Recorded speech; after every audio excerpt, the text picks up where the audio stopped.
Daily Journal. Good evening, everyone, and welcome to our forum to meet the candidates for Ukiah City Council. I'm Casey Meadows, editor of the Ukiah Daily Journal, and I'll be your moderator this evening. This forum represents a long tradition in that the Ukiah Daily Journal, along with the Mendocino Women's Political Coalition and the American Association of University Women, have hosted candidate forums in local elections for the past 25 years. Voters in the Ukiah Valley are used to filling up the Ukiah City Council chambers to hear the candidates up close and personal and to ask the questions on their minds. We're proud of our history and our track record. Now in 2020, it's a different world and a brand new experience. We have joined forces with the Mendocino Voice to continue this tradition in the modern way via Zoom, Facebook, and YouTube. Adrian Bauman, editor of the Mendocino Voice, is our tech host. He gets all the credit for bringing these candidates from their homes right into yours and for bringing your questions to the candidates. We invite you to use the comment section of Facebook and YouTube to send in your questions. They'll be relayed directly to me, and I'll ask as many as possible during the 90 minutes we have. If you have already sent us your questions, and I have a couple of dozens already, we have them and we thank you. There are 7 candidates for 2 seats on the Ukiah City Council. The 2 incumbents are Doug Crane and Steve Scalmanini. The 5 challengers are Ed Donovan, Josefina Duenas, Cameron Ramos, Brian Erickson, and Jenny Kimbler. Mr. Erickson and Ms. Kimbler were unable to join us tonight, but the remaining candidates are all here, so let's get going. Okay, candidates, here are the rules. They're very simple. You will each have 1 minute to make an opening statement and 1 minute for a closing statement. In between, you will have 1 minute to answer each question. Adrian will be our timer. As you know, he can mute your microphone, but he will give you fair warning before taking a drastic action. You will see that candidate Josefina Duenas, who has a hearing disability, has her daughter with her to assist her. I should note, for any of you who desire closed captioning option, it's provided through YouTube, although I'm not entirely sure that it's working right now. So let's get started. I will begin each round of questioning with a different candidate each time, but I will keep you in the same order of rotation so that we don't get too mixed up. So let's get started with opening statements, and we'll start with Mr. Scalmanini.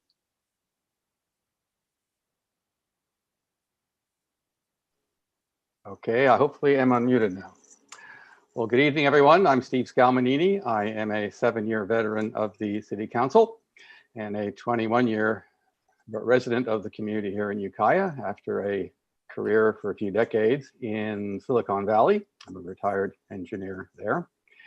And I am running to continue what I started in 2003 of bringing as much breadth of information and experience and judgment to the issues that brought before us on the City Council. And I would like to continue doing that for the community.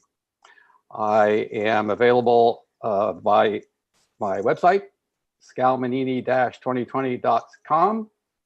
And anyone can reach me at my email address, scalmanini@yahoo.com. Thank you, Mr. Scalmanini. Mr. Donovan. Thanks to the Ukiah Daily Journal and Mendo Voice for hosting this. My name is Ed Donovan. I've lived here in the county for about 15 years. I moved here in 2006. And I've either been working for other wineries in the county or making wine myself for about the last 5 years. And for those same 5 years, I've lived in the city of Ukiah. And I'm running to bring a fresh perspective. We've got very tough economic times ahead with COVID. But at the same time, I see changes in our community happening in terms of young people moving here, different people moving here. And I think we have exciting times ahead. And I want to be part of moving Ukiah forward, both culturally and economically. Thanks. Thank you. Ms. Duenas.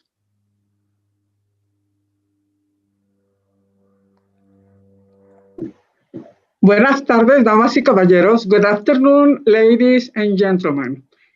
Me llamo Josefina Dueñas. My name is Josefina Dueñas. La razón por la que estoy corriendo para esta carrera, esta política de este año, es porque quisiera ver grandes cambios en nuestra ciudad. The reason why I am running this time is because I would like to see so many good changes in our city. Es un honor para mí el poder representar a la comunidad latina. This is an honor for me to can represent the Latino community. Permítame decirle que soy una persona sorda legalmente casi desde que nací. Y aún así he tratado de hacer lo mejor por mi comunidad.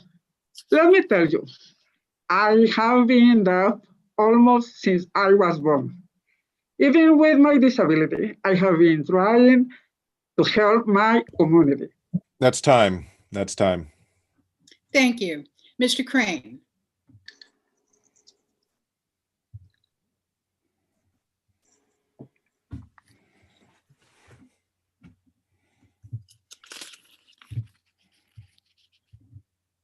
We cannot hear you. You're muted. I was thinking you undid that. My apologies. We're good. All right. In 16 years on the council, I brought successful business leadership and infrastructure experience to the council. In that time, council and the staff have evolved a more effective plan and accomplishment improvements in the city's electrical, water, wastewater systems, financial operations, and land use, to mobilize grant and low-cost funds for economic development, sustainability, and to accomplish state-mandated tasks. With voters' agreement, public safety and street funding have been augmented and coordinated to optimize public safety operations, repair and reconstruction of streets and utilities. Updated general plan, sphere of influence, adoptions of city ordinances and processes to comply with changing That's time. regulations are underway. Time. All right, thank you all. Okay, we're going to start the questioning now, and again, I'm going to start with the same list with Mr. Scalmanini. It seems that the council almost always votes to approve projects and rate settings recommended by staff. Do you feel that as a council member, you have a responsibility to independently research those matters rather than simply defer to the recommendations of staff? And we'll start with Mr. Scalmanini.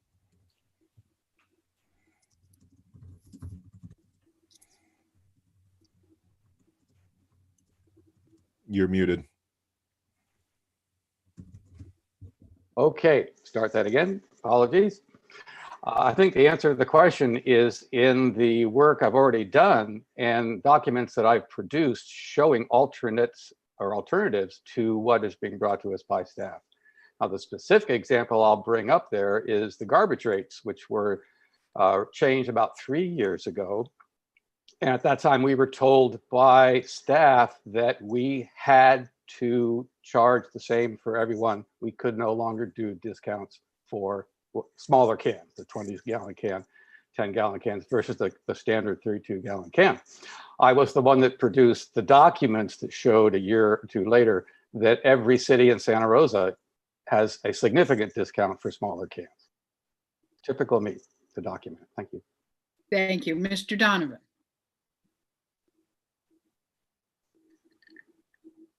Thank you. Yes, absolutely. I mean, I think that's just an issue of how much work are we going to do in terms of being on city council. And I think it goes without saying that I'm going to take a fresh look at every aspect of our budget, including rates, with an eye towards equity. And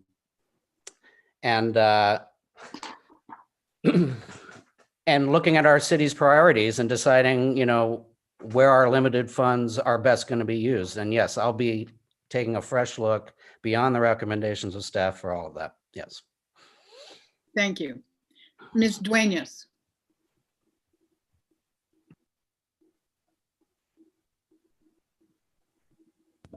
You're Okay. muted. I'm sorry. I'm being told that I forgot to allow Mr. Ramos's opening. Is that, did we forget somebody? Yeah, Cameron did not get an opening statement. Sorry, Mr. Ramos. Why don't we do that right now before we move on? Perfect. Thank you. So first off, I just want to thank the Mendocino Voice and the Ukiah Daily Journal and the Forum. think it's so important for our local constituents to be able to ask these questions and hear our answers and see us as people. I'm a 21-year-old Ukiah native. I'm currently doing real estate because I believe that Ukiah is one of the best and most beautiful places to live. A few reasons that I'm running, even though Ukiah is beautiful and one of the best places to live, it can always be better. And I really want to be a part of making it better. I want to increase representation and participation in underrepresented groups. And I want to encourage everyone, including young people as myself, that this stuff really is able to be participated in. You're able to participate in your local government by reaching out to your local council members, your county supervisors. We're at time. Thank you, Mr. Ramos, and I apologize for skipping you earlier. We'll go back to the questions. And just to review on the question, we're talking about whether as a council member, you're going to just sort of vote for the recommendations or staff, or do you feel like you will be researching independently the things that are brought before the council? And we're up to Ms. Duenas.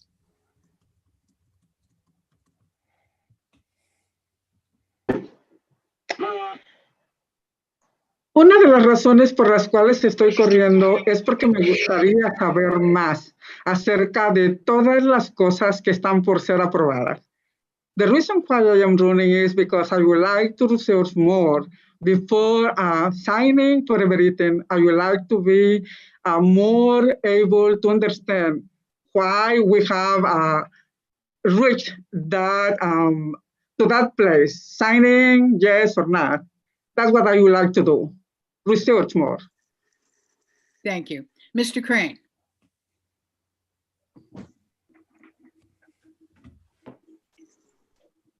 All right, it is unmuted. The council is in charge of what staff undertakes. And there are generally discussions leading to the recommendations that staff makes. So from my point of view, staff is responsive or is to be responsive to the council for solutions. And it is not a matter of they bring them to us for us to vote yes or no. Thank you. Thank you. Mr. Ramos. Perfect. If I understand the question correctly, I would say that, you know, even though there is a recommendation, I would definitely do as much research into any voting matter that there is. That's really important. And I think that making an informed decision on everyone's behalf that I'm representing as a council member would be my job as a council member. So yes, I would say that I'm definitely going to be putting a lot of research into things beyond. Thank you. Okay, the next question will start with Mr. Donovan. What distinguishes an outstanding city council member from a competent one? Well, I think just going off that last question, we're going to need to be not only, showing up for meetings and dealing with agendas, we're going to need to be creative. We're going to need to be poised and responsive. Over this next year, for example, our budget situation is going to be largely dictated by state and national forces. And the extent we start seeing some federal and state funding, whatever forms it comes in, we need to be poised and ready to jump on as much of it as possible. Thank you. Ms. Duenas.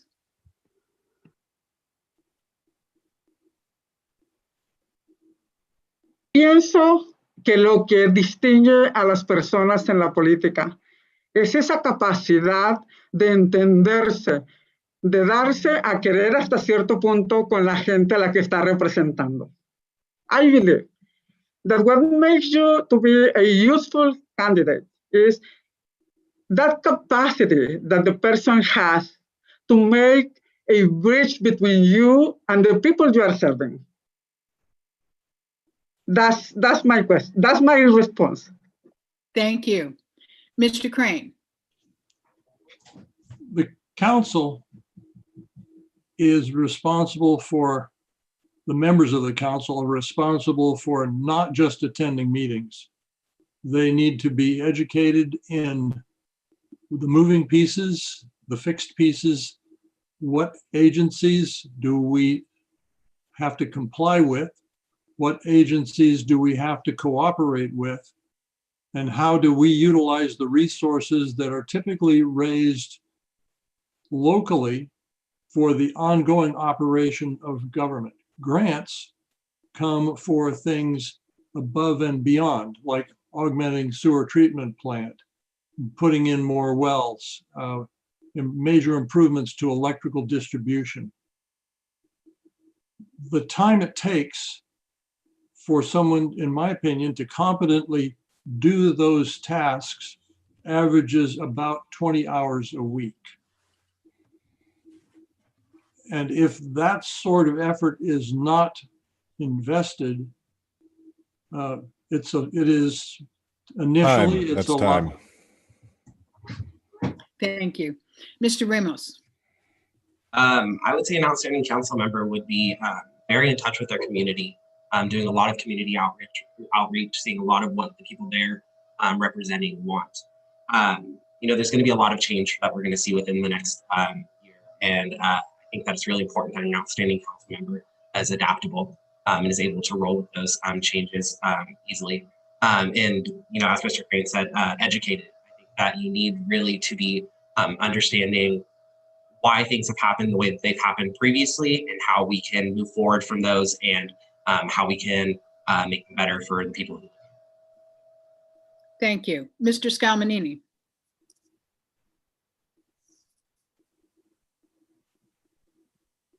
Okay. In my opinion, to be competent, you just need to do the research so you know what you're talking about at meetings, where you can defend what information you have and also confront, if necessary, what you're told, which does not seem to be true. And that does happen sometimes. And if you follow the meetings, you certainly heard me saying such things in meetings. So to really be effective and be an outstanding contributor to the council, you need to have done your homework and be able to contribute to the conversation and not just be anxious to hurry and move whatever staff has defined as the recommended action. Thank you. Okay, we'll move on to the next question. This will start with Ms. Dueñas. And the question is, what is your opinion of the structure of city administration? Is it top heavy in personnel or costs?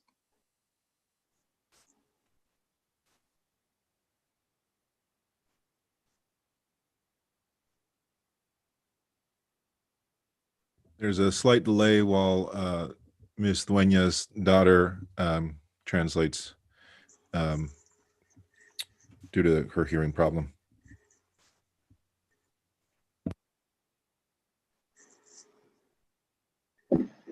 Perdón, tenía que entender primero la pregunta.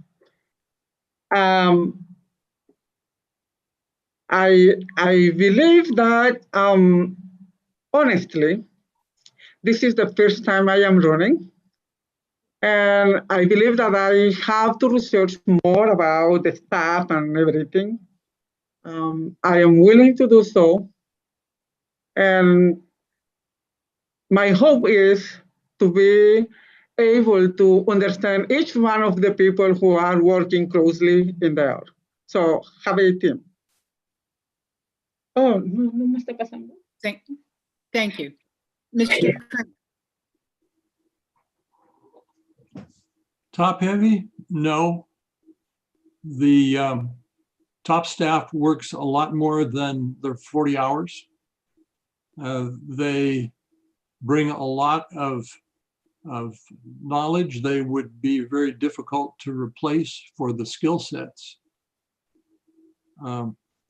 Is it more money than I would like to see expended for those functions? Yes. But the choice is to have less capacity and less competency. Thank you. Mr. Ramos. I would have to agree. I would say I'm not very overly knowledgeable about the subject, but I would say that I see the city is running pretty well. And as a person who has previously worked for a city program, I think that I've seen that it takes everybody that the city does have to run the way that it does. Thank you. Mr. Scalmanini.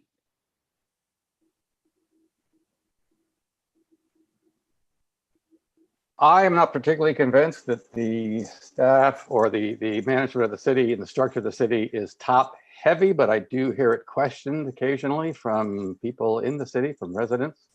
I keep an eye on the issue to see if we're really getting our money's worth from the breadth of top staff and management. But I wouldn't say make a stand on the issue that we are top heavy at this time. Thank you. Mr. Donovan. I was just taking a look at some of the top salaries in the city while I was waiting my turn. You know, I've heard some complaints myself about city salaries. I think they,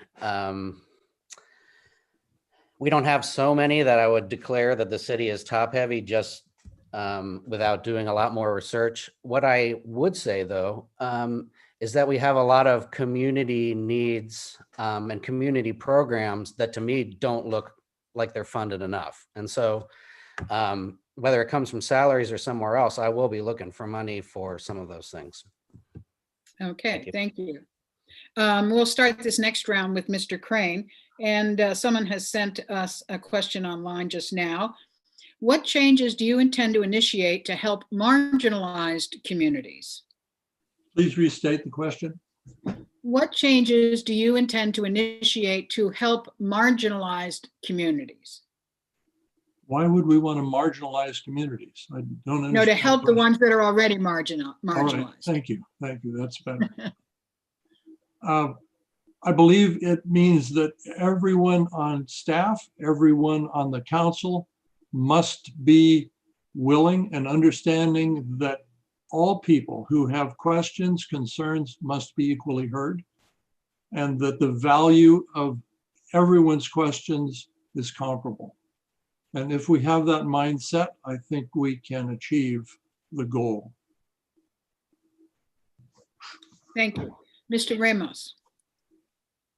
Yeah, great, amazing question. I find this really important. It's one of the reasons that I'm running. You know, once I get into the city council, I really want to find more ways. But as of right now, my plan really is community outreach.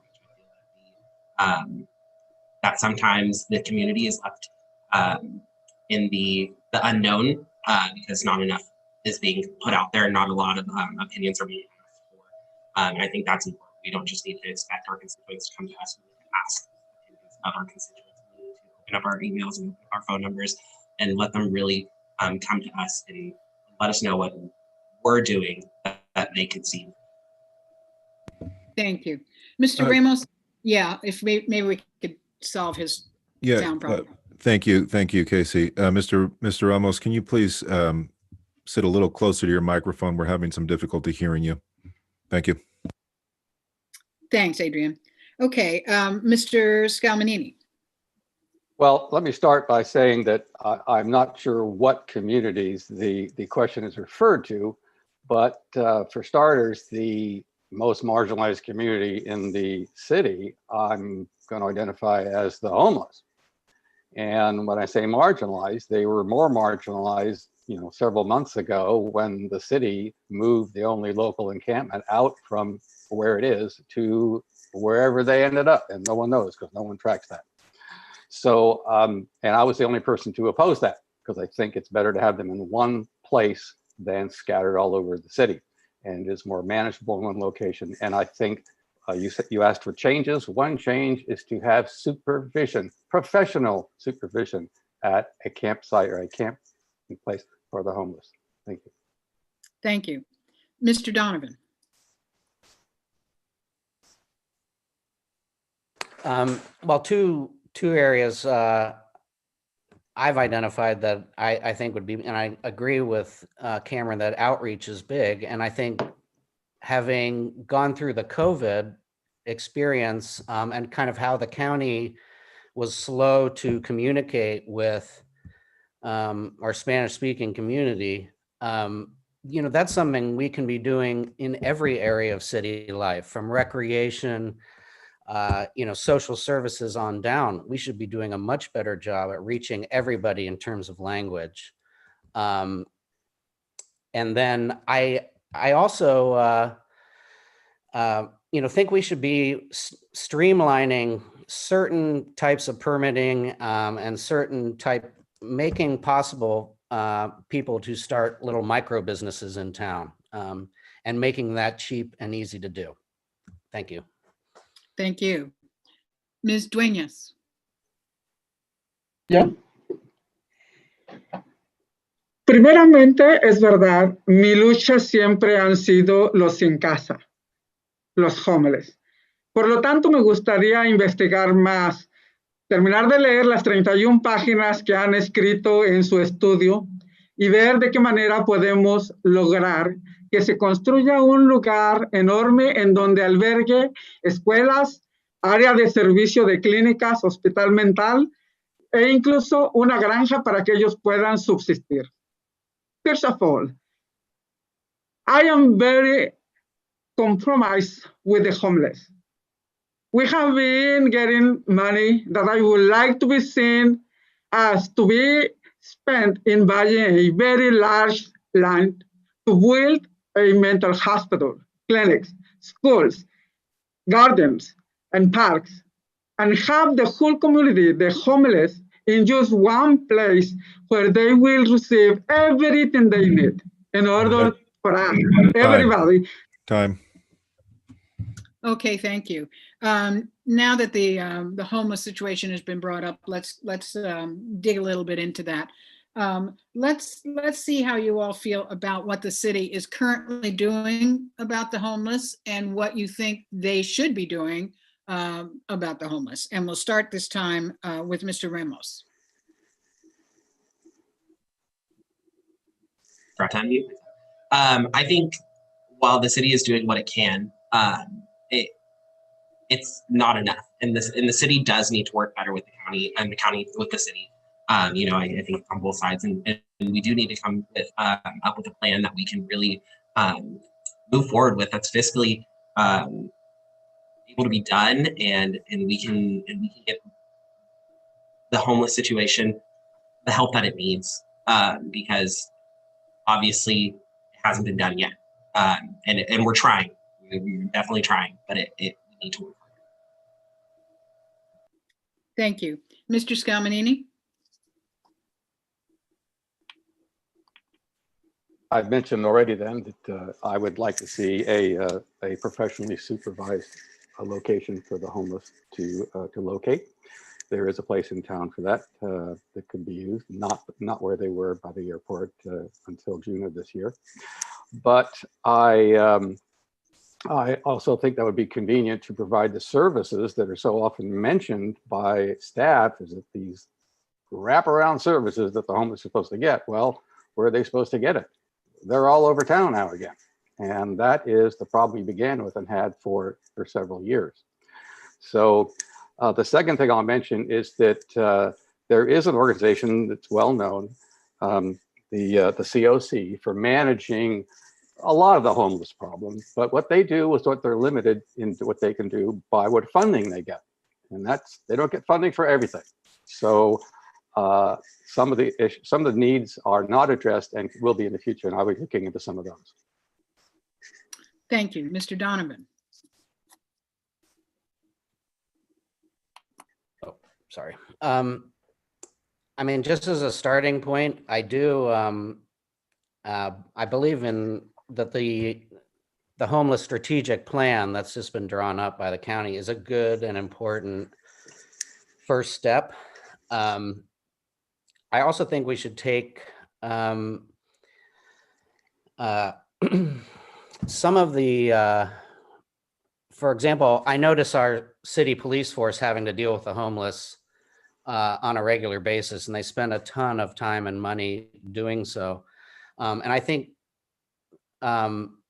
whether we have ride-alongs with homeless support and mental health support services with the cops, or we move that job to those professionals entirely, I think that would be another good step as well. Thank you. Ms. Dueñas.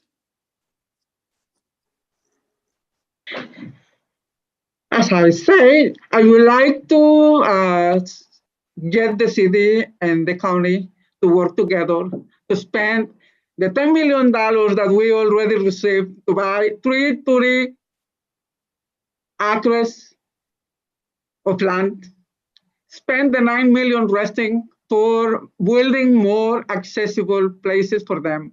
Having them in just one place will be much better. They will have the vigilance, they will have everything they must need, including mental health. So, es mi opinión, tener un solo lugar podrá ayudar a los pobres jóvenes a estar localizados en un solo sitio para poder subsistir recibiendo trabajo, educación y ayuda mental que necesitan. Gracias. Thank you. Mr. Crane. The continuum of care that Mr. Scalamanini spoke of is the vehicle that the city is primarily engaged with. The funding for homeless is primarily through the county. The services are primarily through the counties and a series of nonprofits. That continuum of care effort is working to coordinate efforts to reduce, in accordance with the Marbut study, reduce duplication and gaps. The homeless population is not monolithic. It is many groups, some who will stay with others and some who want to be on their own. That broad spectrum makes one spot not work. Okay, thank you very much. The next question will start again at the beginning with Mr. Scalamanini. This one was just emailed to us. Let's see. How important do you feel is the improvement of broadband in the community, and should the city be involved in the extension and quality of the networks? Well, the city should be involved as much as necessary to get better high-speed internet access. Now, I do not hear that as a complaint from people in the city. I hear it from a complaint. I hear it as a complaint outside the city. And actually, one time I've heard it from inside the city, and that was at the new dental office, orthodontics office that opened 4 years ago, I think it was. But that was the one time. So I don't assume that's high on the list for the city to deal with, but more important for the county to deal with in the rural areas. And there is a broadband coalition, and it's been working on the problem for years, but again, predominantly outside the city. So let me leave it there, because if there's some other particular urgency of the issue inside the city, I have not heard about that, or heard very little about it. Okay, thank you. Mr. Donovan? I just learned, I'll be honest, about the Broadband Coalition today. And I agree. I mean, this is primarily a rural issue. What I understand also is that while it'd be wonderful to bring broadband to the entire county, my understanding is the problem is cost. But that there are technologies around the corner where we're going to be able to have drones providing Wi-Fi. That was according to Mari Roden on the second supervisors debate on KZYX. And so, broadband's not necessarily in my department, but yeah, I would support any efforts to bring broadband to our rural parts of our county. If we can help in the city, that's great. Thank you. Ms. Dueñas.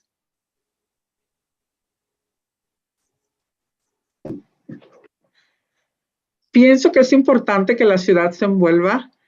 Vivimos en un lugar rural. También estamos rodeados de montañas y de árboles que muchas veces no nos permiten estar en comunicación cuando se necesita, por ejemplo, con los fuegos, con algún accidente. Entonces es importante que la ciudad se envuelva, aún a pesar de los costos. I believe that this is very important the city can get involved because we live in a rural city. So I have heard that many kids right now do not have very good access to the internet. They are maybe failing behind in their class or maybe having a lot of trouble with that. So it will be so good if the city involves in that. Thank you. Thank you. Mr. Crane. There are quite a few technologies that are converging on rural America. One of the most interesting is Starlink, which is adding low Earth orbit satellites to the order of 60 to 120 a month, with a build out that will provide economical, very wide coverage. There are other technologies that will compete. The city resource to do that, what would it displace? If the city were to get into that business, what services would be displaced? Streets, police, fire.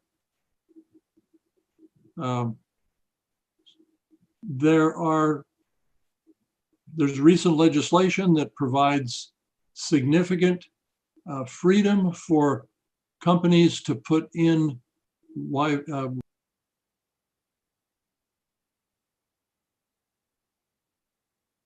That's time. Sorry. Okay, thank you. And Mr. Ramos. Yeah, I think that this is a very important thing for the city to be involved as they can be in it. I think especially with distance learning, which is currently happening, a lot of people are left without the internet accessibility that they need.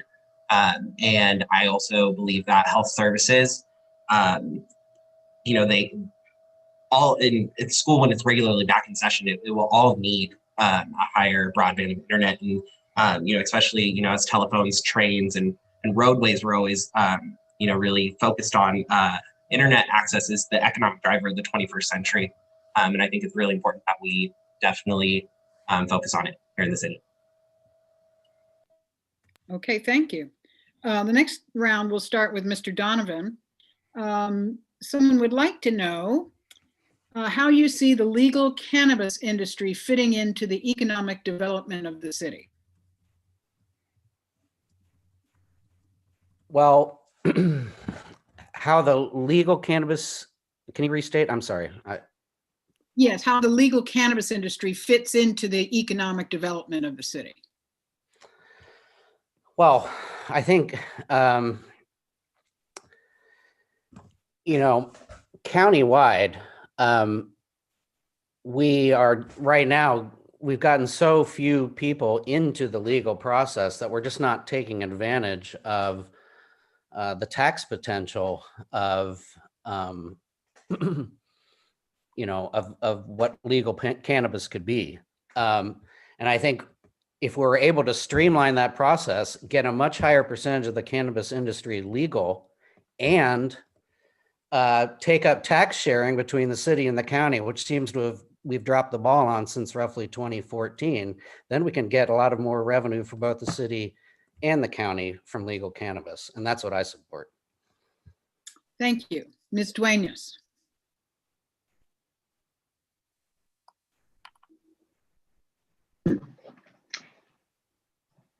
En mi opinión, siento que necesitamos investigar más sobre cómo realmente está ayudando esta industria en nuestra localidad. Desafortunadamente veo más lo malo que lo bueno, y es mi opinión real. In my opinion, I feel that we should be researching more on this issue, because I don't really can see the positive advance or that the money is really coming. What I feel is that we are spending more money and going and saving the people who get in trouble on the mountains. We are spending more money with the police department. And so I would really like to see this industry to take charge and probably put more money to fund the police or any That's time. agency. That's time. Okay, thank you. Mr. Crane.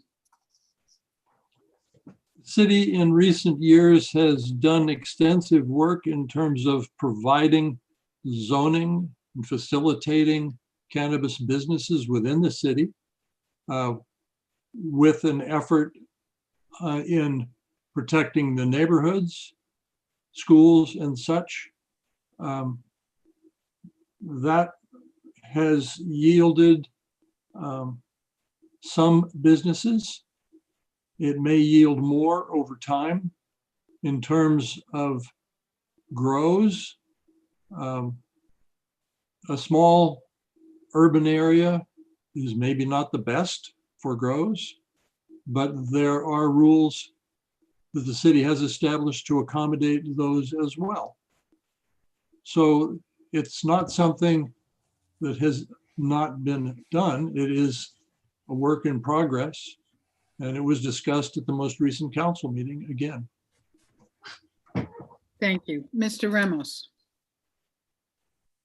Yeah, so this is definitely something I would definitely be interested in being a part of in streamlining the process through permits and everything within the city. I may be wrong, but I believe that there's only one dispensary within the city at the moment, and I believe that we can make it easier for more to come in and have that tax potential be higher, as Ed Donovan said. There was a reporting by New Frontiers that reported that 1 million jobs nationwide can be created by 2025, and I think we have the potential to add a lot of those jobs here within the city that would increase the tax revenue, that would increase the money that we have for our community. And I think that we need to really focus on that since the people have voted to implement it within our area. Okay, thank you. Mr. Scalmanini. Well, I see the legal cannabis business fitting into the city's economy as much as it can, given the guidelines that we've already set up.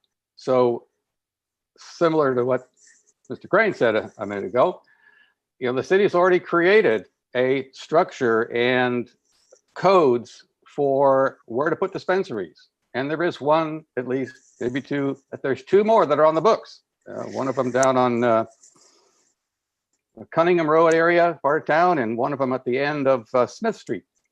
And so how they'll do, I don't know, but the door's open and they're walking through it. So that's what the city's responsibility is to do, and we did it. That does not address growing. I'm not aware that indoor growing in the city is a particular issue. The suppliers for those outlets will likely be in the rural part of the county. Makes sense to me. But we are doing already what is appropriate for the business, and it'll subsequently grow if there's a market for it. Okay, thank you. This next round will start with Ms. Duenas. How important is revenue sharing? Mr. Donovan brought that up in his previous answer. How important is revenue sharing between the county and the city, and why?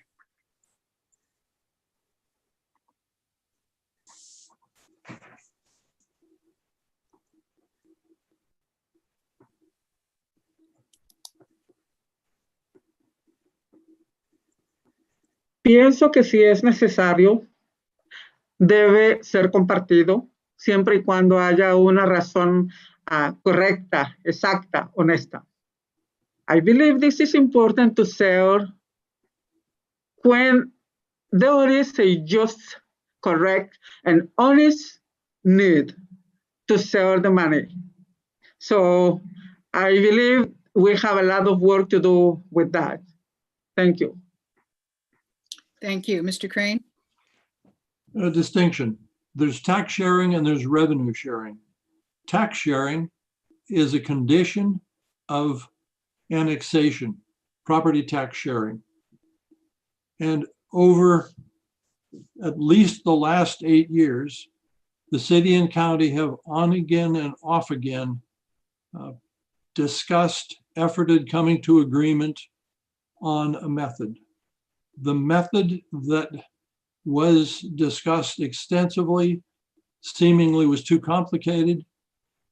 And now all of the cities are in discussion about a master approach through a master tax sharing agreement, a plan perhaps similar to that used in Sonoma County that will facilitate more logical tax sharing agreements in more timely fashion that will allow the cities to do annexations which are needed for them over time.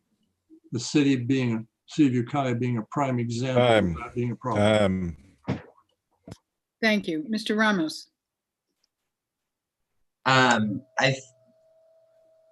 think that the tax sharing, as Mr. Crane was just touching on, is a very important thing that the county and the city really need to focus on to be able to increase the revenue that we can use to help with all of the things that we were discussing this evening.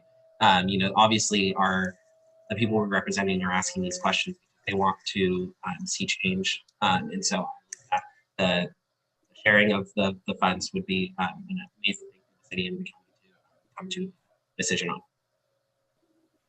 Okay, thank you. Mr. Scalmanini. Well, you've already heard how important tax sharing is, and it's a necessity for annexations in the future. So it brings us to a more strategic issue of, well, what do we want the city to look like in the future? How big do we want it to be? There is a ad hoc committee already created, and son of a gun, the two of us on the call this evening that are the incumbents are on that committee. And the issues that we'll be dealing with are issues related to what can happen with or what can happen with or without tax sharing. What can the city do? And so that issue is being addressed. I have sat in tax sharing meetings years ago. The question you asked here is, well, how important is it? Well, I have to say it's never been important enough for the city and the county to come to an agreement. They've never really had to. And so I think the importance of it is going to raise over the next 4 years, and I hope to be part of it. Thank you. Mr. Donovan. Yes, I like the way Steve just framed that, because I also favor annexation, with the exception of the Lover's Lane ag parcel, which I think was just against the wishes of the people of Ukiah overall, and it was prime ag land. But all the other potential annexations around town, I'm in favor of. And while Steve didn't quite reveal his vision, I'll reveal mine. I want the city to grow. I want the population to grow. I want it to grow more diverse. I want to build up from downtown outward. And yeah, I want to move Ukiah forward that way. Thanks. Thank you. Okay, the next round will start with Mr. Crane. There's considerable tension in various parts of the country over the Black Lives Matter movement and policing in general. Explain how you feel about the city of Ukiah's police department and what, if any, changes in policing in this community you think are necessary. We are a backwater. We are not urban. We are not particularly the target of those wanting a major change in the society. So we don't seem to be a pawn in that fight. What the city police department has done over the decades, the thin blue line that we have, has served us very well. They have constantly changing requirements in terms of training, in terms of how the various issues that they face are to be dealt with. I believe that they're doing a good job, and I believe they will continue to do so. I think it's essential that the citizens understand the difficulty in their lives to provide those services and respect what they do on behalf of the citizens. Thank you. Mr. Ramos. So I first want to say that I completely and with everyone in mourning the death of Breonna Taylor and George Floyd and every other reason that this Black Lives Matter movement has moved forward. I think that the police department here within Ukiah has done a great, within days, they mentioned that they were developing the 8 camp, or not developing, but inheriting the 8 Can't Wait campaign. That was a big part at the beginning of this movement. And it was just 8 things that any police department across the country can do that will lower the chances of unnecessary deaths. You know, and I think that we can be a part of helping our police, you know, offloading, as Mr. Donovan mentioned earlier, offloading mental health cases and, you know, adding more resources. That way our police don't have to handle as much. But I think that they're doing a great job as well. Thank you. Mr. Scalmanini. Well, first, let me start by simply making it clear that I support the Black Lives Matter movement.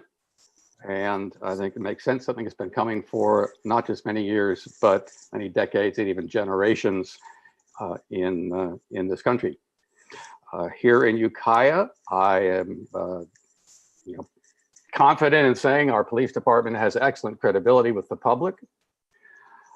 It's also true that the police department has expressed, and police chief has expressed that you know, he doesn't want his force to be the mental health response organization for the city. And I agree with that, by the way.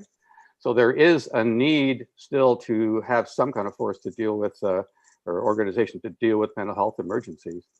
But, and lastly, I will say just on the other side of the issue, the last time I'm aware that an event happened in the city that was worthy of possibly national attention for a Black Lives Matter type issue, that was 21 years ago. There was an actual death in the city. I won't go into detail. Thank you. Okay, thank you. Mr. Donovan. Yeah, well, I agree with Steve. This is an issue. This is an issue that's been around for generations. I grew up in Cincinnati, and I studied law and order and the Black Power movement there. And there were race riots there in 2001, and and so Black Lives Matter is not only do I support it, but Black Lives Matter and anti-racism are a core part of my being. For decades, been a part of my life. And I do agree, we've had a proactive response to the Ukiah Police Department, but I still believe in strong community oversight. I do also believe in ending qualified immunity for police officers nationwide. And I believe in equality and justice for all people, period. Okay, thank you. Ms. Dueñas.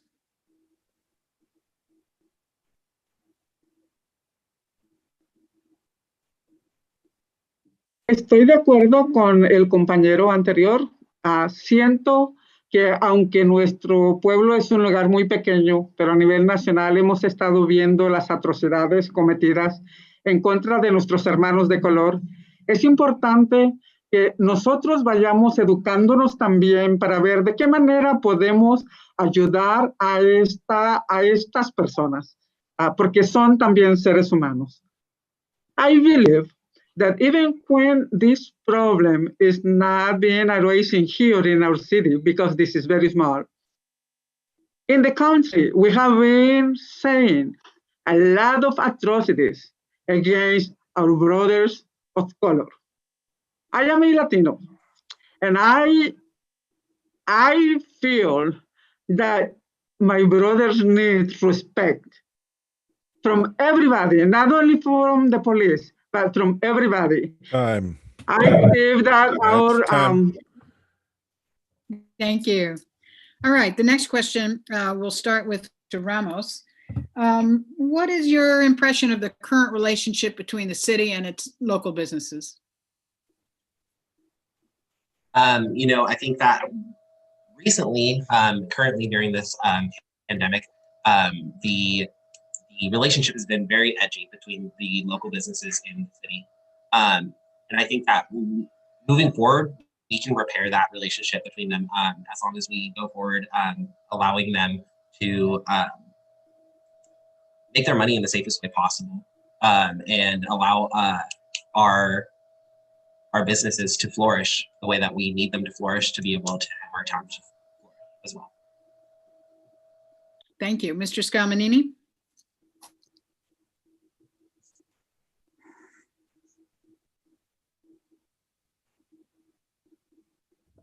I believe you're muted.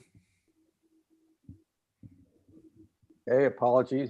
Looks like a bad habit of mine this evening. I am not an expert at the relationship between businesses and the city.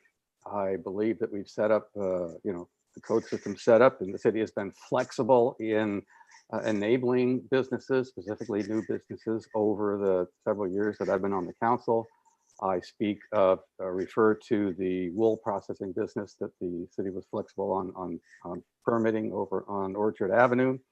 The cannabis businesses that are permitted, and they'll be opening sometime next year, I imagine. But unfortunately, the economy and forces way out of influence from the city are affecting the overall economy right now.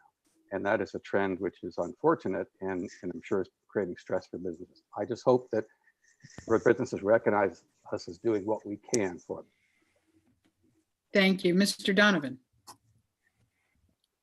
Yeah, I mean, I think the city has done some, tried to take some limited steps to help out during this time by streamlining permits and quick turnarounds, and I believe waived fees. And honestly, any city is in a tough spot in the relationship with the business in this environment. But I think on the other side, I do feel, while Steve mentioned flexibility, I think there's room for a lot more flexibility. And I'm just going to give you one example, and that's Alex Thomas Plaza. We have the farmers market there on Saturday, and during the week, we have a monopoly of a hot dog salesman 5 days a week in Alex Thomas Plaza, and a bunch of homeless people hanging out there. And so why don't we take that stretch of School Street where we have the farmers market and permit, say, 4 food trucks and maybe a couple eloteros, and have a food scene there every week where people can come for lunch, and permit 6 small businesses in a very, in a great space, a central space. Thanks. Thank you. Ms. Dueñas.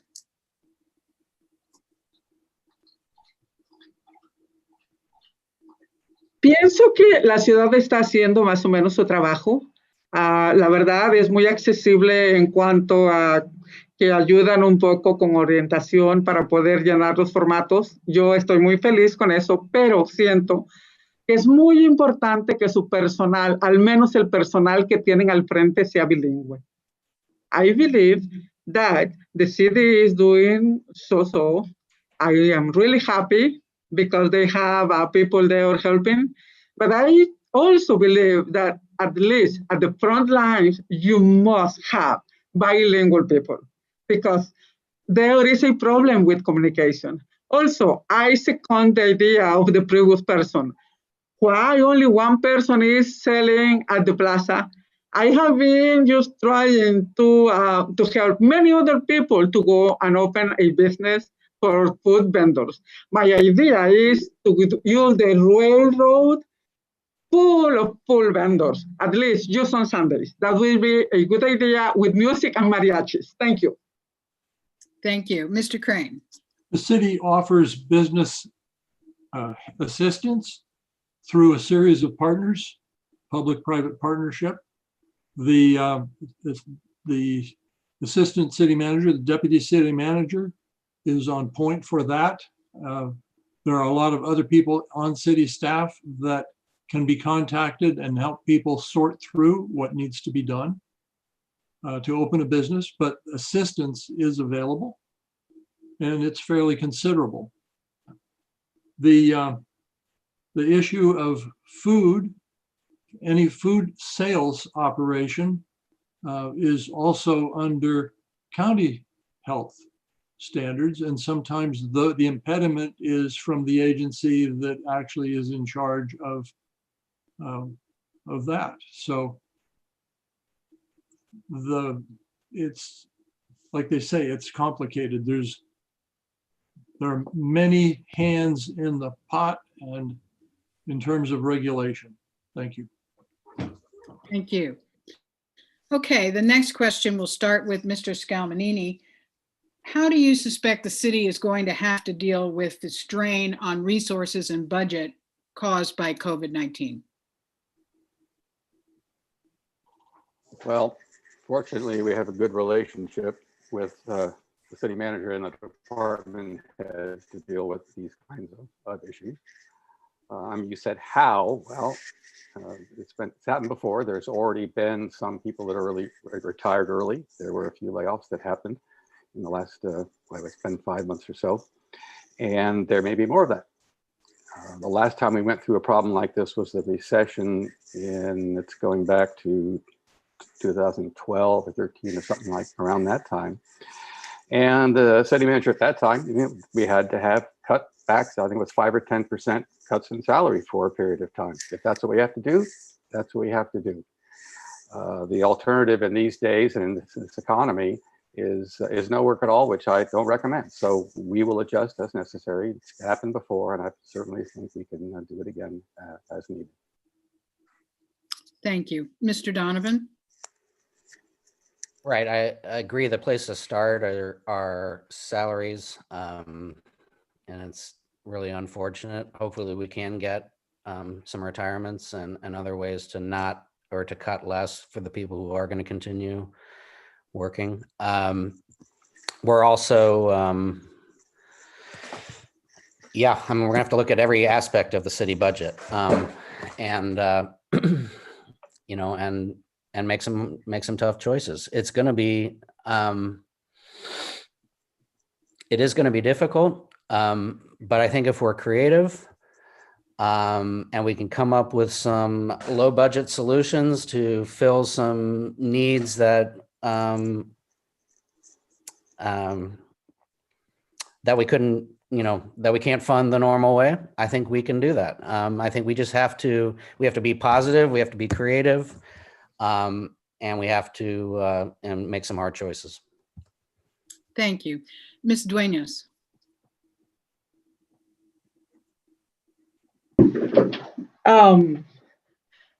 También estoy de acuerdo en que debemos hacer un estudio acerca de los sueldos, acerca de los gastos, probablemente deshacernos de todo ese tipo de autos o de cosas que realmente no están siendo necesarios, gastos extra, ¿verdad?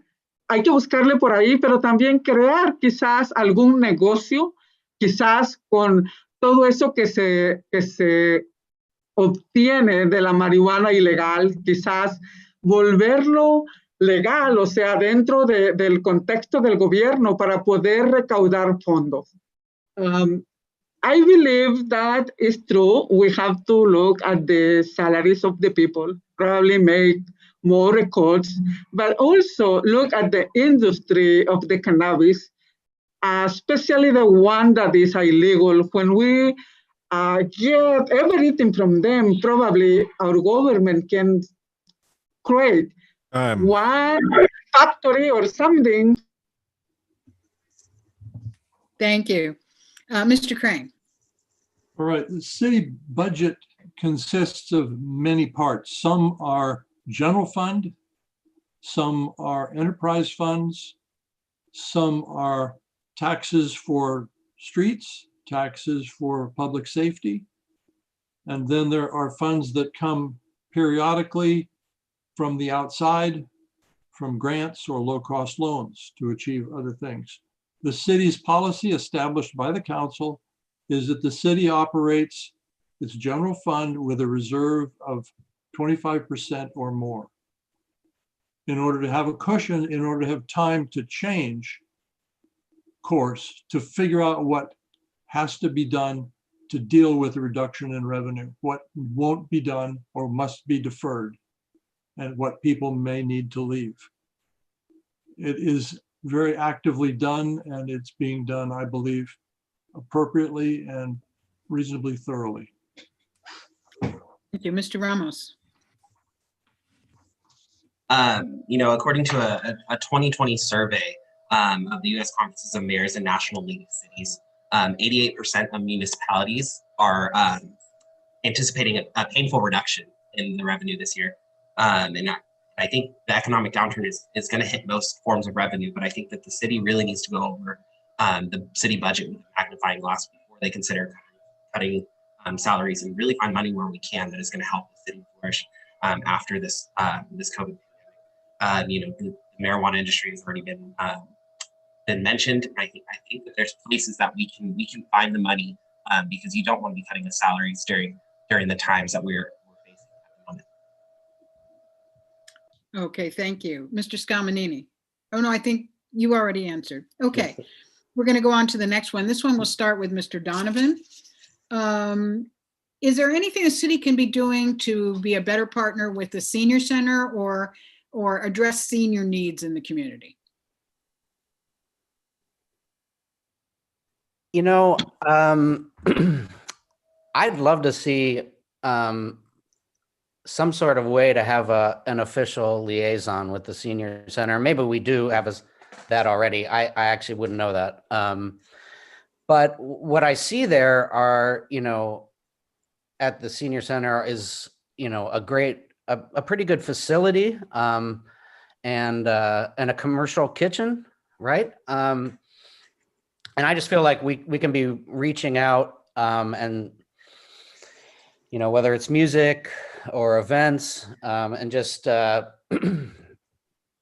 trying to come up with, and these are going to have to be low budget ways. I mean, we're not going to dramatically increase funding for anything probably over the next couple of years. And that's what I mean by being creative, coming up with low cost ways to provide community services. And I think there are ways to do that for seniors and other groups as well. Thank you. Ms. Dueñas.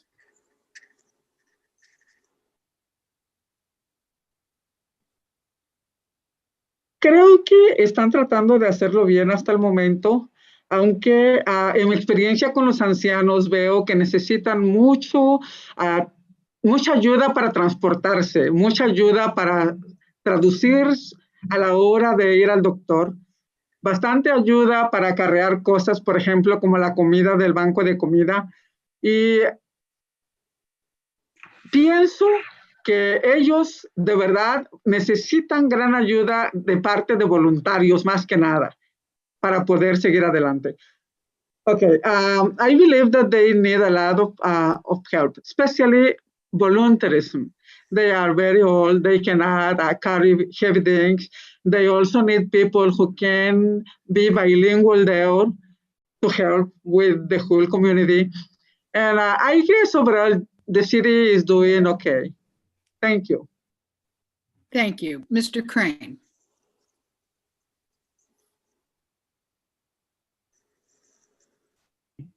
Should devote funding to the senior center. I am not in agreement with that because it would mean displacing other things. And to me, the city's function is about keeping the lights on, making sure that we have water, sewer that works. The senior center is locally funded. It's doing a good job. Thank you. Thank you. Mr. Ramos. I would say that we need to get creative. Everything that we have here, could be considered to be built on the back of these seniors. And so the outreach to make sure that they're taken care of is very important.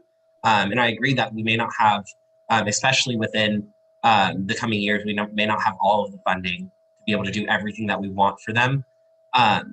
But even if we can find the slightest amount, it needs to be devoted towards them, and we need to take care of it. Thank you. Mr. Scalmanini. Let me make 2 points. First of all, I'm not sure how much help the senior center needs right now, because it was in the news the last few weeks that they're planning to move and build an entire new location, or new building up in the Brush Street Triangle area, I believe it was. So they must be doing something right, and they must have some funding to do it. That was a surprise to me, but good for them. Although I'll miss them being a little closer to the downtown area, but apparently it works for them to be that little further away. But number 2 doesn't involve the senior center, but it does involve seniors. And I hope I'm not being too repetitious on the issue that's come up before tonight, and I've mentioned, but that is that why don't we give seniors the same break on garbage rates we used to give them? this was a bunch of BS that came along 3 years ago that was never believable. I've demonstrated it's not believable because other counties don't do what we do. But anyway, that is what I will bring up again when it comes up. I think it's a couple years. Thank you. Thank you. Okay, the next question will start with Ms. Dueñas. Should an evacuation siren be installed to alert folks in case of fire or other emergencies in the city?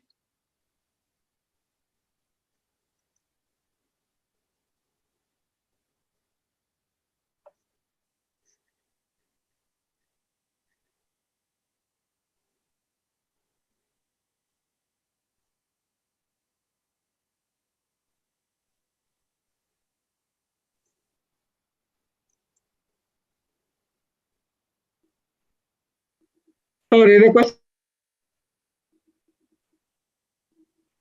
You're muted. You are muted. Para mí. Sí. Ok, perdón. Pienso que sí sería buena idea. Claro que no sé qué tan grande sería el range, ¿verdad? Pero al menos alertaría bastante a la comunidad. I believe that will be a good idea to alert people, to make sure that something is going on. I agree. Thank you. Mr. Crane? The city used to have an annunciation system, which was removed about 2 decades ago. It's a technology that has lost favor, and there are people who would not benefit from it.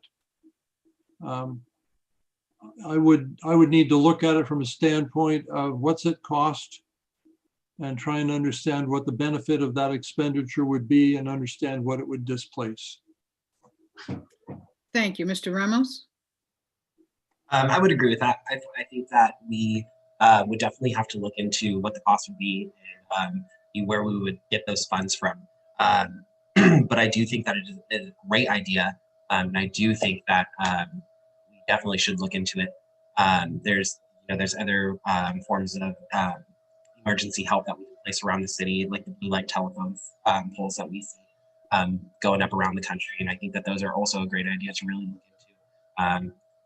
They're placed in high public areas where you can press a button and it automatically alerts the police to issues happening in the area. And I think that those are also something that we can definitely look into along with the siren to increase public safety. Thank you. Mr. Scalmanini?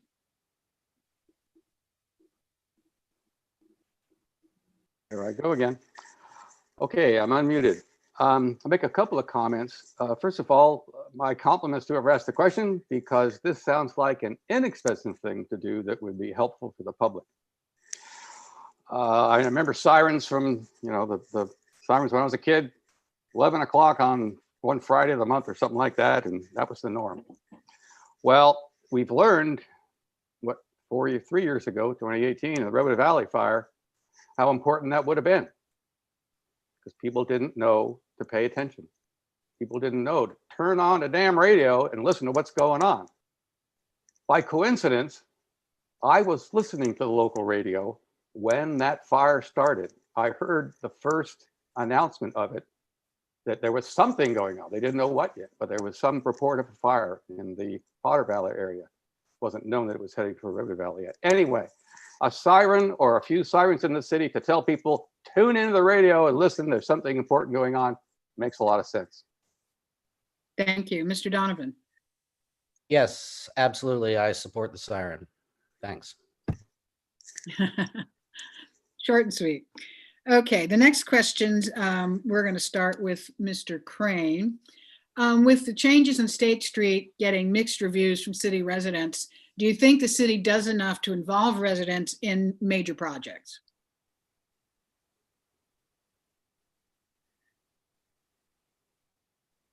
Outreach and a great deal of public participation on several occasions. I think in that regard, a very decent job was done. I was somewhat disappointed in the way the project was modified after the public output, in part to reduce cost and in part to improve public safety because of concerns the fire department raised about blocking traffic, emergency traffic. But on the whole, I think the city did a very good job with that communication. Thank you. Mr. Ramos. I've heard that there were plenty of opportunities for the public to be included into the State Street decision. And I would like to personally thank Mo Mulhern, because somebody who's very prominent on social media, which is the new age way of getting out information to our local residents and constituents. And I think that she did a really good job of making it known. But I think that the city did as much as it could to make sure that our residents were involved in the decision. Thank you. Mr. Scalmanini.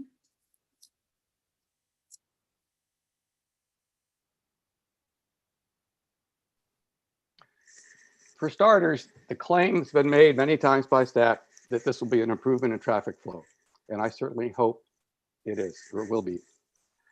However, let me say for the record, and let me say to any staff that were involved that are listening, this project may be a you bet your career moment. Because if it doesn't work out and the traffic is seen by the public as worse, it's gonna be hurting for a long, long time. So, but I hope it works. I hope the claims they made are true. Secondly, let me mention, you asked, was the public involved enough? Well, I think it was involved pretty well. My concern that I brought up in one of the meetings was that the staff was not involved. The fire department and the public safety department did not know what the design was when it came for approval the first time. And it was yours truly that asked the questions about it and eventually took the issue to public safety, and they worked out the problems that it had. That was the raised media. Time. Okay, thank you very much. Mr. Donovan. Yeah, I think, you know, I guess I'm like Cameron. I tend to get a lot of my city news from Maureen Mulhern. I do follow enough that I do believe that the city gave ample opportunities for people to come forward and make comments on the project as it was going. But that said, there's definitely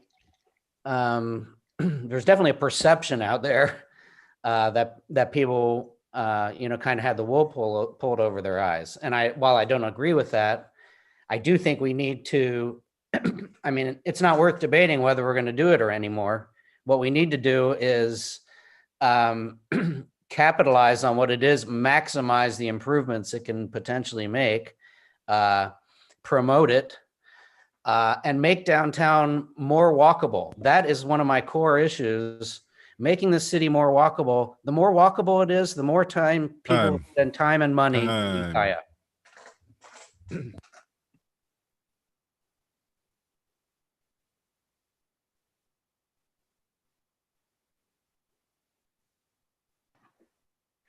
Estoy de acuerdo con lo que han dicho los demás.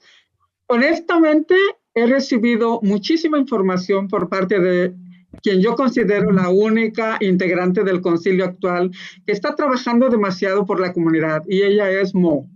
Gracias a ella, a sus posts y a sus mensajes y contestaciones, estamos al día de lo que está ocurriendo. Desafortunadamente, demasiado tarde.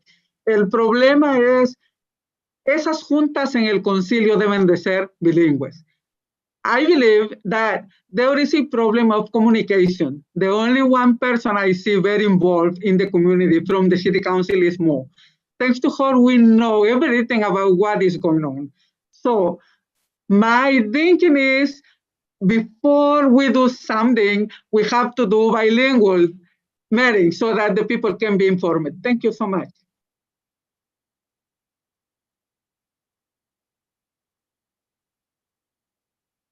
Casey, I believe you're muted. Sorry. The next round will start with Mr. Ramos.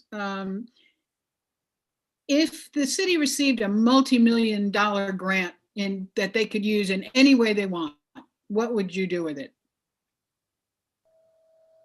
Very easy. Housing. I think that we are in the midst, especially in California as a whole, in a housing crisis. And I think that we need more housing to be able to place our residents and also welcome new residents so we can see our city grow and flourish the way that it should. Thank you. Mr. Scalmanini?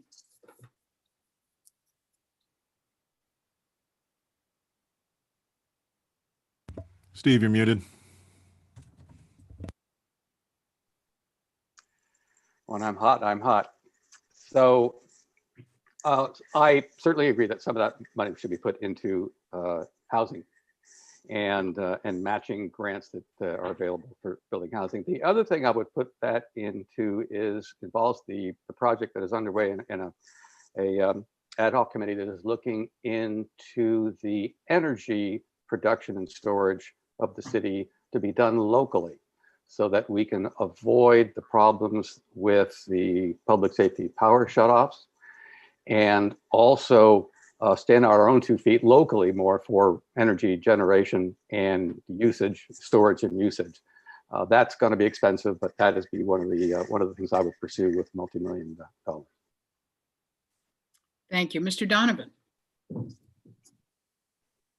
I agree with if we could find a way. I mean, I don't know how many millions we're talking about here, but I think getting Ukiah to an independent energy grid would be an amazing goal. If the millions are, probably more realistic, if we're just getting several million, I mean, I would pour money into funding community. I would pour money into our parks. I'd build more community gardens. I'd build an urban, food forest if I could. I'd create more places for people to come together in public in the future. We need to be able to come together more as a community in the wake of this pandemic. And so I'll be funding community with those special millions. Thanks. Thank you. Ms. Dueñas?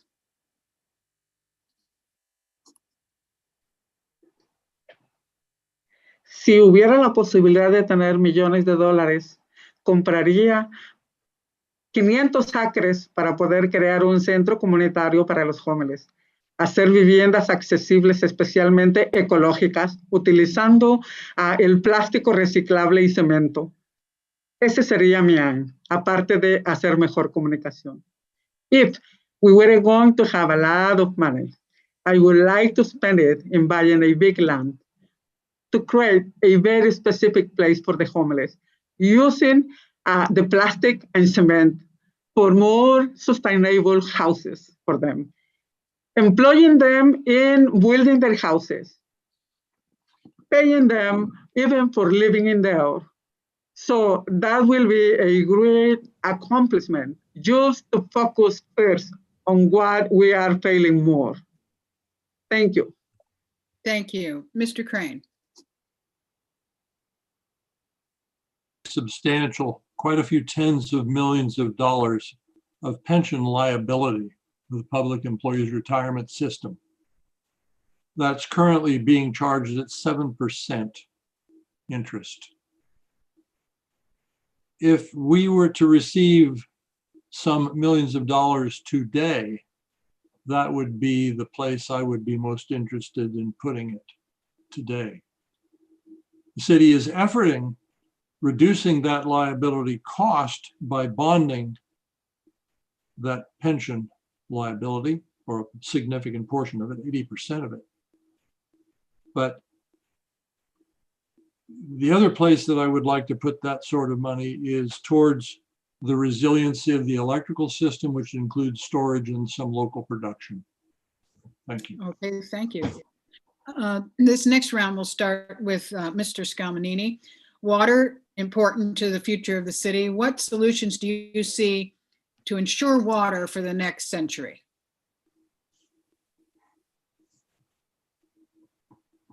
Steve, you're muted. Okay, that first word was, well, I have to, in all honesty, question the validity of the question. The city is in fantastic shape for water for the future. Absolutely fantastic shape. It is the rural areas outside the city that have to worry about water. But in the last few years, what's 2 years, maybe 3, but I think it's even been just 2 years, we've done the recycled water project.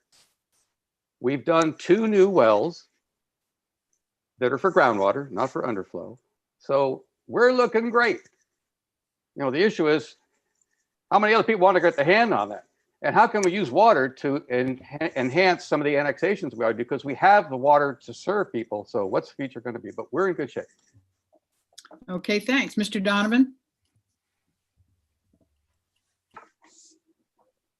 Yeah, I manage the Vinewood Park Community Garden, and we spend more money than we take in on water every year. And getting the purple pipe to Vinewood has promised to turn the budget of my community garden around. I'm a big supporter of the recycled water project.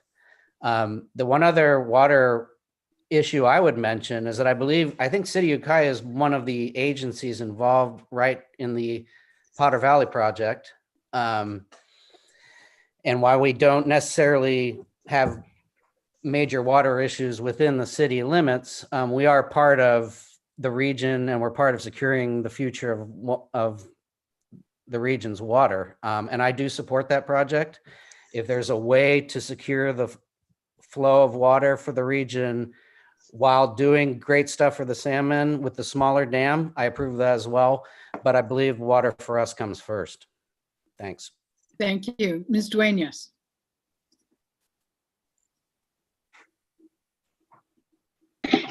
Una cosa que noto entre nosotros es que nadie habla acerca del cambio climático tan importante y el cómo tener que aprender a reciclar el agua de las lluvias.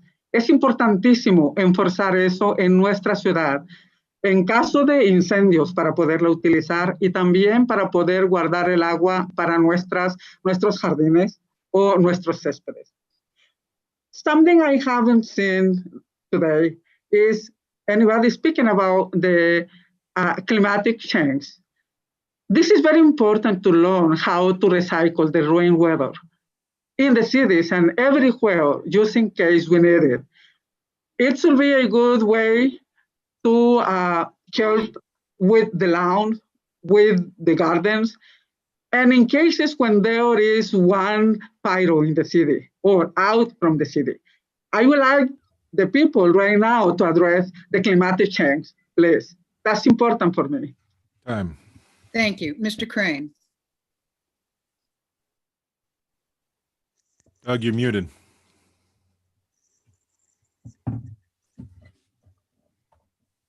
Thank you. The city has excellent water rights, both with pre-1914 and 1949, which is part of the Lake Mendocino project.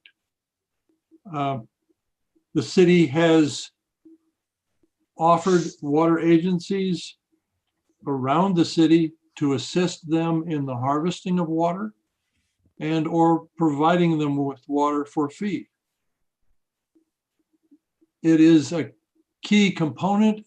We need more area in the city. We have the water to serve it, which would take pressure off of the other agencies around the city to provide water.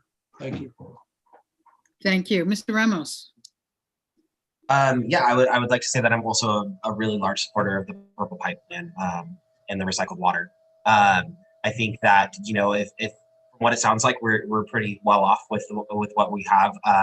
I think that there's always the opportunity to see something better to continuously develop. And I think that Josefina's right when she talks about climate change and maybe something we can focus on is keeping our waterways, you know, a lot cleaner. I myself take my dog down to the rivers very often, and I see that the waterways within the city are pretty dirty, and I pick up about a bag of trash every time.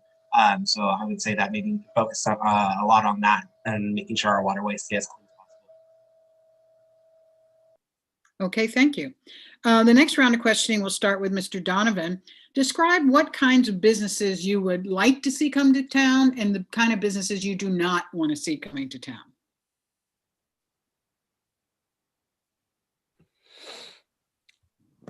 Well, business. I mean, I think We've begun the process of bringing legal cannabis into the city. I do support that, although I wouldn't say that's my favorite type of business coming in the city. I think we need to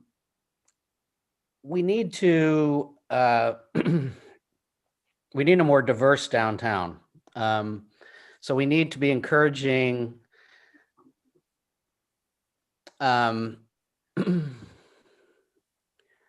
people from different backgrounds and different income levels.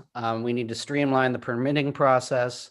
But in terms of types of businesses, I think we need to diversify. We need all kinds of things downtown. Yeah. Okay, thank you. Ms. Dueñas.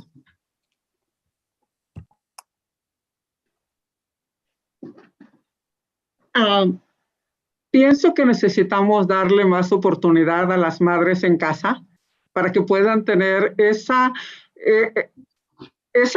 posibilidad de poder crear negocios en los cuales puedan ayudar más a sus familias. Me gustaría en el Railroad ver cientos de vendedores ambulantes ofreciendo todo lo que su cultura puede ofrecer al público. I would like to see many people on the railroads, street vendors, selling all the foods from their cultures so that we can get more people involved in the community to get to know each other and just to increase that ability to communicate, to be just one happy town here. So I don't know how we can do that, but I would like to research about that. Sorry for my speech. You all know I am deaf. I'm trying hard. No worries. We're understanding you just fine. Mr. Crane.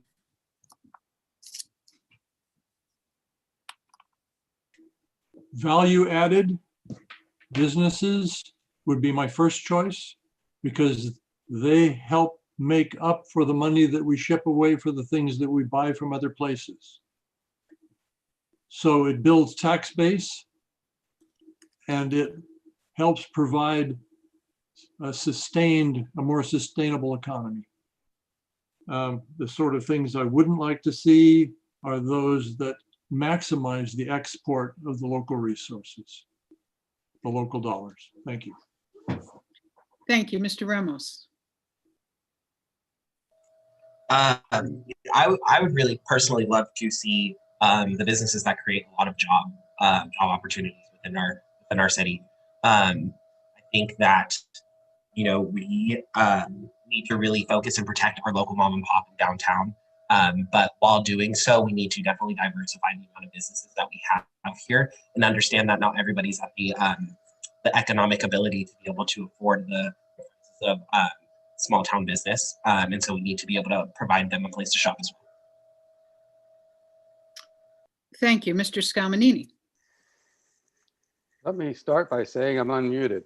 And number two, I do not have a particular bias about what kind of businesses to try to draw here. I am a believer in the idea that I've heard sometimes, not as often as I'd like to, that our future is in businesses that are either already here or that are going to start here in the coming years and help them grow. It's not about bringing new ones in here.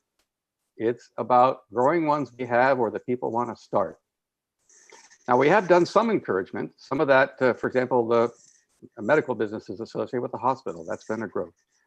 Our tourism is the biggest growth business, you may know, for the last several years. The biggest income growth for the city has been tourism businesses. But, I believe in just set the rules up and let the market happen, and people will create businesses where there's market niches, and that's the way it ought to be. Okay, thank you. We have gone over time and had some great questions and great answers. So we're going to wrap it up now and allow you all to have your 1-minute closing statement. And because we started with Mr. Scalmanini at the beginning, we're going to go in the opposite direction, and we're going to start with Mr. Ramos. Please give us your closing statement. I would definitely like to close out to just mention, reiterate the fact that I'm doing this because I feel that people in my generation, the younger crowd, feel as though even local government is very hard to participate in. And I want to show them that it's not true. We can participate, we can be here, we can have our voices heard as well, along with every other underrepresented group, and make sure that we as a community are reaching out to every single person that we can to help out. Okay, thank you very much. Mr. Crane.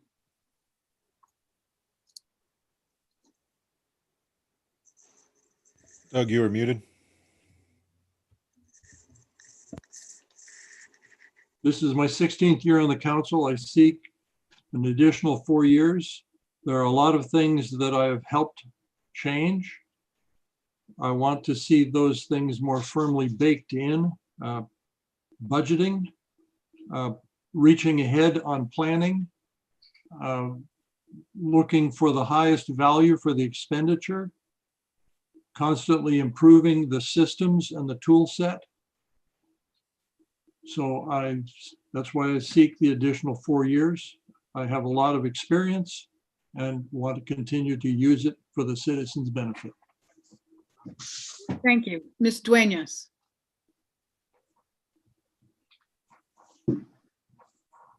Bueno, quiero dar las gracias a toda la gente maravillosa que ha estado escuchando. Gracias por su paciencia. Quiero dar el mensaje de que no importa que seas una persona discapacitada, sorda, mutilada, como quiera que seas, mientras tengas tu cerebro y lo puedas usar bien, siempre hay que aventarse, hay que salir adelante. Gracias por todo eso. I would like to say thank you very much for all the help and all the patience you have had today. I want to motivate the people out there who are disabled like me to just go for it, no matter what. Go for it. You can do it. You can do it. Sí se puede. Thank you. Mr. Donovan.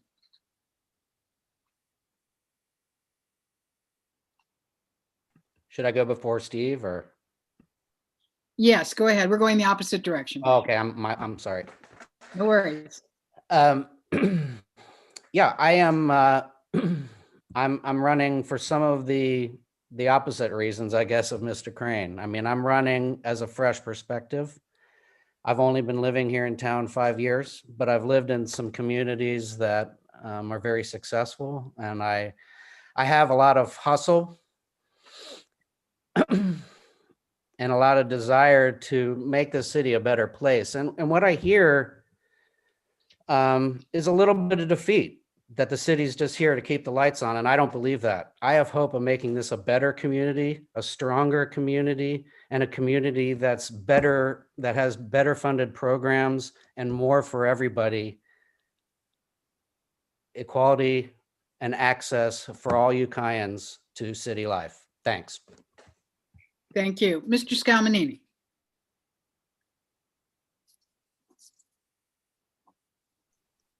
With the voter support, I intend to continue as I have been to keep the public informed of what's really going on and alternative ideas that are not being considered by city staff, and questioning what needs to be questioned so that we understand what plans are for any particular project or proposal that comes our way. And I will bring that kind of expertise if voters willing for another 4 years. You can read some of my comments on issues at my website. That is scalmanini-2020.com. And if you want to reach me, my email address is scalmanini@yahoo.com. S is 2 S's for that, only one for the web page, scalmanini-2020.com. I look forward to serving you if you'll have me, and I would appreciate your vote on November 3rd. Thank you. All right, thank you. And thank you to all the candidates that came on and did this 2020 version of the City Hall Forum. It was a great pleasure to listen to all of you. Thank you for the audience and all the great questions that got sent in to us. Thank you to the Mendocino Women's Political Coalition and the American Association of University Women who helped co-host this, and especially to the Mendocino Voice, which joined us, and Adrienne Bauman, who did such a spectacular job getting all the technical things done and making sure that our timing was correct and that we got on the air at all. I'm Casey Meadows. I'm the editor of the Ukiah Daily Journal, and this has been a City Council forum. And we want you all to, no matter who you're going to vote for, make sure you go out and vote in November. Good night. One quick reminder before we sign off, there will be a District 2 Supervisors Forum held on October 19th with Maureen Mulhern and Mari Roden. It had to be postponed. And so we will be having that District 2 Supervisors Forum on October 19th. Thank you to Casey. Thank you to all the candidates, and good night.